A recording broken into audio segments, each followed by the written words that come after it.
ನಿಮಗೆಲ್ಲ ಕಾನನದ ಮತ್ತೊಂದು ವಿಡಿಯೋಗೆ ಸ್ವಾಗತ. ಸಂರಕ್ಷಣೆ ಎಂಬುದು ನಾವು ಮತ್ತು ಪರಿಸರ ನಡುವೆ ಇರುವ ಒಂದು ಅವಿನಾಭಾವ ಸಂಬಂಧ.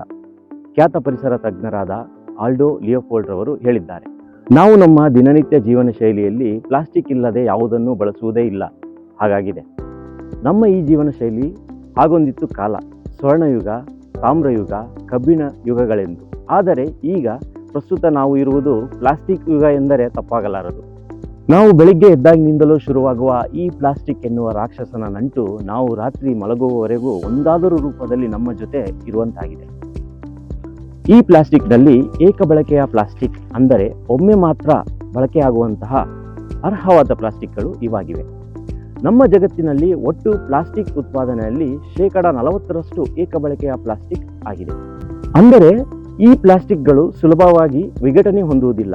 ಇವುಗಳು ಸೂರ್ಯನ ಶಾಖಕ್ಕೆ ನಿಧಾನವಾಗಿ ಕರಗಿ ಚೂರು ಚೂರಾಗಿ ನಮ್ಮ ಕಣ್ಣಿಗೆ ಕಾಣದ ಸೂಕ್ಷ್ಮ ಕಣಗಳಾಗಿರುತ್ತವೆ. ಇವುಗಳನ್ನು ಮೈಕ್ರೋ ಪ್ಲಾಸ್ಟಿಕ್ಗಳು ಎಂದು ಕರೆಯುತ್ತೇವೆ. ಈ ಮೈಕ್ರೋ ಪ್ಲಾಸ್ಟಿಕ್ಗಳಿಂದ ಕ್ಯಾನ್ಸರ್ನಂತಹ ರೋಗಗಳು ಬರಲಿವೆ ಎಂಬುವ ಸತ್ಯ ನಮಗೆ ತಿಳಿಯಲಿ. ಹಾಗೆಯೇ ಹೆಚ್ಚಾದ ಮೈಕ್ರೋ ಪ್ಲಾಸ್ಟಿಕ್ ಬಳಕೆಯಿಂದ ಅಸಹಜ ಹಾರ್ಮೋನ್ಗಳ ಬೆಳವಣಿಗೆಯಾಗಿ ಸಂತಾನಹೀನತೆ, ಕಾರ್ಸಿಯೋಜೆನೆಟಿಕ್ ಕ್ಯಾನ್ಸರ್ ರೋಗಗಳು ಬರಲಿವೆ. ಹೀಗೆ ನಮ್ಮ ಮೇಲೆ ಪ್ರಭಾವ ಬೀರುವ ಈ ಪ್ಲಾಸ್ಟಿಕ್ಗಳು ಪರಿಸರದೊಂದಿಗೆ ಬೆರೆತು ಭೂಮಿ, ನದಿಗಳು ಮತ್ತು ಸಾಗರಗಳಲ್ಲಿ ಶೇಖರಣೆಗೊಳ್ಳುತ್ತಾ ಪರಿಸರ ಅಸಮತೋಲನಕ್ಕೆ ಕಾರಣವಾಗಿ ಹವಾಮಾನ ಬದಲಾವಣೆ ಹೆಚ್ಚಿಸಿ ವೈವಿಧ್ಯತೆಯ ನಷ್ಟಕ್ಕೂ ಕಾರಣವಾಗುತ್ತದೆ. ಈ ಮೈಕ್ರೋ ಪ್ಲಾಸ್ಟಿಕ್ ಎನ್ನುವ ರಾಕ್ಷಸ ನಮ್ಮ ಭವಿಷ್ಯದ ಮುಂದಿನ ದಿನಗಳನ್ನು, ನಮ್ಮ ಮನುಕುಲವನ್ನೇ ನಾಶ ಮಾಡದೆ ಈ ಸುಂದರ ಪರಿಸರವನ್ನು ಸಹ ನಾಶ ಮಾಡಬಹುದು. ಆದ್ದರಿಂದ ಇಂಥ ಪ್ಲಾಸ್ಟಿಕ್ಗಳನ್ನು ಉಪಯೋಗಿಸುವುದನ್ನು ಕಡಿಮೆ ಮಾಡೋಣ, ಸಾಧ್ಯವಾದರೆ ಬಳಸುವುದನ್ನು ನಿಲ್ಲಿಸೋಣ. ಜವಾಬ್ದಾರಿಯುತ ನಾಗರಿಕರಾದ ನಾವು ನಮ್ಮ ಮುಂದಿನ ಪೀಳಿಗೆಗೆ ಒಂದು ಸುಂದರ ಪರಿಸರವನ್ನು ನೀಡಿ ತೆರಳಬೇಕಾಗಿದೆ. ಹಿಂದೆ ಜಾಗೃತರಾಗಿ ನಮ್ಮ ಸುತ್ತಮುತ್ತಲಿನ ಪರಿಸರದಲ್ಲಿ ಕಂಡಂತಹ ಪ್ಲಾಸ್ಟಿಕ್ ಬಾಟಲ್ಗಳು, ಬ್ಯಾಗ್ಗಳು ಮತ್ತು ಇನ್ನಿತರ ಪ್ಲಾಸ್ಟಿಕ್ ವಸ್ತುಗಳನ್ನು ಅದರ ಸೂಕ್ತ ಸ್ಥಳಕ್ಕೆ ಹಾಕಿ.